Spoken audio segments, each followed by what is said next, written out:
Bonjour à tous et bienvenue sur le programme de l'association CHER d'éducation paramédicale. Aujourd'hui, nous allons traiter de l'arceau de radiologie dans une salle de cathétérisme et nous allons discuter des rayons X et de l'image radiologique. Nous avons deux objectifs. Connaître les bases théoriques du rayonnement X, comment on fabrique les rayons X et qu'est-ce que c'est, et comprendre après comment on obtient une image radiologique. Le tube à rayon X, qu'est-ce que c'est? On pourrait comparer ça à une ampoule en fait. C'est une enceinte qui est sous vide dans laquelle il y a un filament. Vous savez que si on soumet ce filament à une certaine intensité, des électrons vont avoir tendance à vouloir s'échapper de ce filament et sortir. C'est ça l'ampoule à incandescence. Quand on voit de la lumière chez nous, c'est exactement ce qu'il se passe. À la différence que cette ampoule, nous allons la soumettre à une tension très importante entre une cathode chargée négativement et une anode chargée positivement.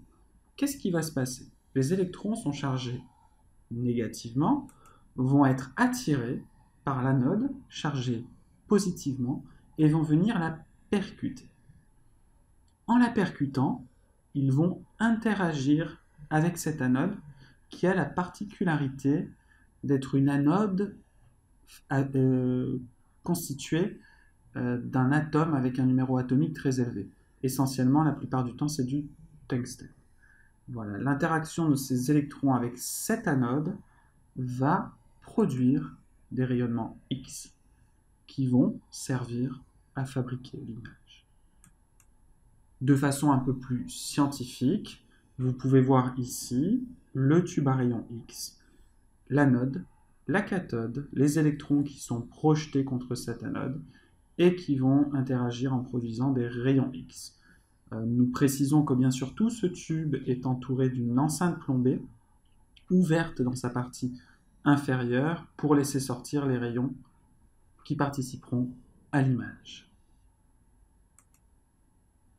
Qu'est-ce que c'est par contre que ces rayons X? Ces rayons X, c'est des ondes électromagnétiques. Une onde électromagnétique, qu'est-ce que c'est? C'est une quantité d'énergie qui n'a pas de masse et qui n'est pas chargée électriquement. On en a partout. Les ondes radio, les ondes téléphoniques, micro-ondes, l'ultraviolet, et les rayons gamma et les rayons X également. Plus la longueur d'onde est courte, plus l'énergie est forte. Les ondes radio, on le sait, sont des ondes de faible énergie. Les rayons X sont des énergies fortes, les rayons gamma des énergies très fortes. Les rayons gamma, c'est ce qui est utilisé en radiothérapie et dans les centrales nucléaires. Les rayons X, c'est ce que nous allons utiliser dans les salles de cathétérisme. Quelle est leur particularité? Donc je vous ai dit, ils n'ont pas de masse et pas de charge, mais ils ont la possibilité de traverser les tissus.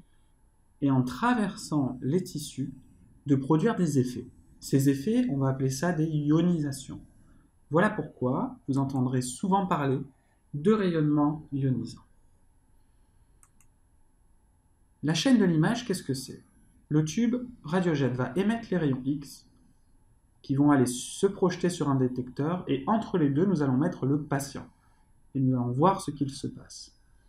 Plus concrètement, dans notre salle de cathétérisme, le tube sera situé en dessous, le patient au milieu et le détecteur au-dessus. Qu'est-ce qui va se passer? Les rayons X sortent du tube. Option numéro 1, il traverse le patient, n'interagit pas avec lui et va directement percuter le détecteur. Deuxième solution, il est absorbé et dans ce cas-là, bien sûr, il ne va pas percuter le détecteur. Troisième cas, il traverse le patient, va interagir de façon partielle avec lui, va être dévié de sa trajectoire et va venir percuter le détecteur, mais pas à l'emplacement initialement prévu. Autre chose, il peut également interagir avec le patient de la même manière, mais partir dans une autre direction, ne pas toucher le détecteur. On appellera ça du rayonnement rétrodiffusé.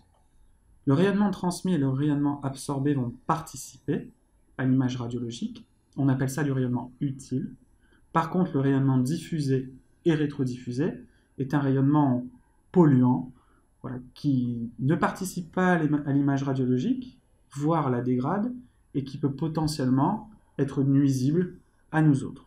Nous verrons l'aspect radioprotection dans un module à part où on ne parlera que de ça. Le tube, le détecteur, le patient entre les deux. De façon plus précise, nous avons un faisceau homogène de photons. Sachez que les photons et les rayons X, c'est à peu près la même chose. Premier cas, transmission. On va les percuter le détecteur. Deuxième cas, absorption. Pas de percussion du détecteur. Les autres cas, le diffuser. Alors comment éliminer le diffuser qui peut aller justement percuter le détecteur à un endroit inadapté? On va utiliser pour cela ce que l'on appelle une grille antidiffusante. Une grille, ce sont simplement des petites lames qui vont permettre d'arrêter les rayons qui n'ont pas une trajectoire perpendiculaire au détecteur. Voyons maintenant différents cas et différentes images que l'on obtient en fonction des matières que l'on radiographie. Vous avez ici un gobelet en plastique rempli d'air. Vous arrivez peut-être à voir le contour de ce gobelet si vous faites attention à cette image. Nous allons maintenant mettre de l'eau dans ce gobelet. Nous voyons que l'eau va arrêter une partie des rayonnements X. Si nous mettons maintenant du produit de contraste, on reparlera des produits de contraste par la suite, on les utilisera dans toutes nos explorations de coronarographie. Le produit de contraste, vous voyez, va totalement, quant à lui, arrêter, ou quasi totalement, arrêter les rayonnements X. Le métal, quant à lui, même chose, arrête également les rayons X. Nous sommes capables donc de dire qu'en fonction de la nature ou de la matière qui va être soumise aux rayons X, les rayons X vont être plus ou moins absorbés.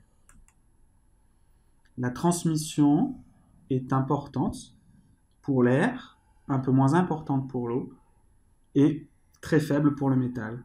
Et elle est bien sûr inversement proportionnelle à l'absorption. Voyons maintenant dans la salle de cathé comment fonctionne ce que l'on a appelé le C-arm ou l'arceau de radiologie. Vous voyez dans cette vidéo que l'arceau de radiologie est capable de tourner et de donc fournir différentes projections dans différents plans. Et donc ça va nous permettre d'avoir des images différentes de ce que l'on souhaite observer.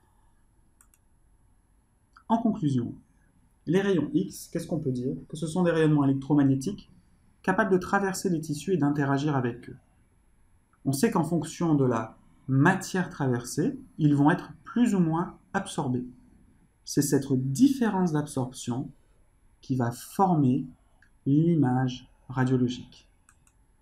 Merci à vous pour votre attention et je vous rappelle que vous pouvez retrouver nos programmes sur la chaîne cherparamed.edu disponible sur YouTube.